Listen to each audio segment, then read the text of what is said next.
मित्रांनो, हा डिगरचा कृष्णाकाठ आहे। या डिगरच्या कृष्णाकाठचे व्हिडिओ जर तुम्ही पाहतायच तर मजेशीर व्हिडिओ देखील असतात, पण काही सिरियस गोष्टीचे व्हिडिओ देखील आहेत। जीवनात उतारचढ हे चालूच असतात। जीवनात कायम एक वेळ ही कायम नसते। तर या वेळेला थोडा इमोशनल भाग पहा।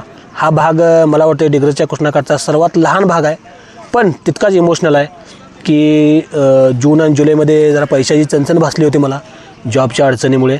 कारण की जून जुलैमध्ये 11 महिन्याचा कॉन्ट्रॅक्ट असल्यामुळे पगार मिळाला नव्हता। तर मला एक आमची म्हैस विकावी लागली होती। तर ती म्हैस आम्ही विकली नाईलाजानं।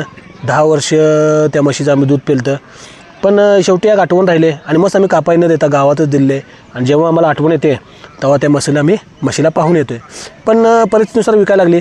आणि पुढच्या वेळी जेव्हा आपले डिगरचे कृष्णाकाठचे ब्लॉग चांगले चालतील त्यावेळी तिला परत घेऊया किंवा दुसरी एखादी म्हस पाळू। चला, डिगरचा कृष्णाकाठ पाहत चला, पोहत चला। धन्यवाद। आम्हाला आठवते असं किमान 10 वर्ष तर त्या म्हशीचं दूध आम्ही पिलतं आणि त्याच्या गाठ्या इतक्या कठीण बसल्या होत्या की कधी सोडायचं जास्त जमलं नाही। जागेवर सगळं आणून द्यायचं होतं, त्यामुळे गाठ लवकर सुटली नाही। आणि आईने सुरुवातीला तिची पूजा देखील केली की इतक्या वर्ष ती लक्ष्मी म्हणून आमच्याकडे राहिली आणि शेवटी तिला विकायची वेळ आली। ठीक आहे, आता काय जीवनात उतारचढ मित्रांनो चालू असणार। याच्यावर मला सांगायचं तुम्हाला उद्देश एकच आहे की आयुष्यात तुमच्या देखील कधी उतार आला किंवा कधी चढ येईल, पण कधीही उतार आल्यावर डगमगून न जाता आयुष्यात नेहमी संघर्ष करत राहायचा मित्रांनो। वेळ ही निघून जात असते, वाईट वेळ असू दे किंवा चांगली असू दे, दोन्ही निघून जातात।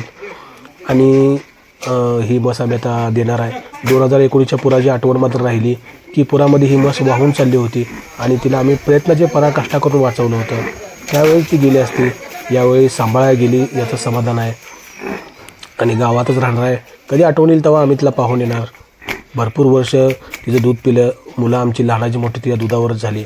आणि जाताना त्या म्हशीने काय केलं, एका ठिकाणी शेण दिलं आणि ते शेण म्हणजे लक्ष्मी असते असं समजून ह्या माणसाने शेण ते उचललं, ज्याने घेतले आणि ते म्हशीच्या अंगावर पुन्हा शेण मारलं।